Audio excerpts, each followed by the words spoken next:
Super. ഈച്ച പോലത്തെ cinema അല്ല. എക്സ്പീരിയൻസ് അടിപൊളിയായിരുന്നു. എനിക്ക് കുറച്ച് വീട് ഉണ്ടായിരുന്നു, സൈഡിൽ ക്ലിച്ച് പരിപാടി ഉണ്ടായിരുന്നു, സൈഡിൽ നിന്ന് കണ്ടിട്ടാണെന്ന് തോന്നുന്നു. കുട്ടികൾ തീർച്ചയായും ഭയങ്കര ഭംഗിയുള്ള ഒരു ലവ് സ്റ്റോറിയാണോ? കഥ ഞാൻ പറയാൻ പറ്റുമോ? ലവ് സ്റ്റോറിയാണോ? അല്ലല്ല, കോമഡി.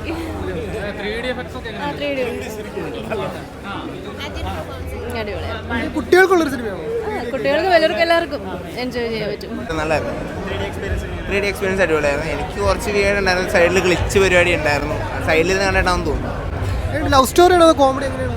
അത് പറഞ്ഞു കഴിഞ്ഞാൽ പിന്നെ കഥ കാണണമെന്നുണ്ടായിരുന്നു. ഒരു ഫാന്റസി പരിപാടി തന്നെയാണ്. കുട്ടികൾക്ക് വേണ്ടിയുള്ള സിനിമയാണോ? കുട്ടികൾ, ഫാമിലി അവർക്കൊക്കെ ഇഷ്ടപ്പെടും. മാത്യൂസ് അടിപൊളിയാണ്, കുഴപ്പമൊന്നും.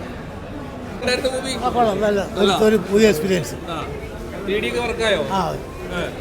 ഈച്ചയൊക്കെ നല്ലതായിട്ടുണ്ട്. 3D നല്ലതായി.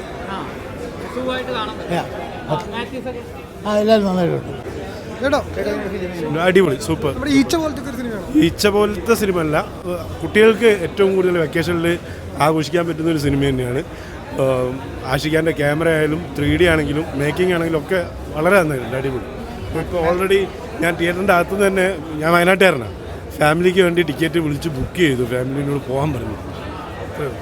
ലവ്ലി ഈസ് ഗുഡ്, ലവ്ലി നല്ല പടം. കുട്ടികൾ നല്ലൊരു ഫീൽ ഗുഡ് മൂവി. അങ്ങനൊന്നുമില്ല, അതായത് ഈച്ചയുടെ ആരും ബന്ധമില്ല. Simply good movie. കുട്ടികൾ തീർച്ചയായും ഭയങ്കര ഭംഗിയുള്ള ഒരു സംഭവം. മാത്യു അടിപൊളിയാണ്. Mathew is A good actor. മലയാളത്തിൽ വൃത്തിയായിട്ടുള്ള 3D പടം ലവ്ലി കാണുന്നു. നല്ല 3D, നല്ല എക്സ്പീരിയൻസ് ആണ് കാണുക. നല്ല പടം. നല്ല പടമായിരുന്നു. കുട്ടികൾക്ക് പറ്റിയ നല്ലൊരു മൂവിയാണ്. ഈ വെക്കേഷൻ ടൈമിൽ പിള്ളേർക്ക് കൊടുക്കാൻ പറ്റിയ അടിപൊളി ഒരു ട്രീറ്റ് ആണ്.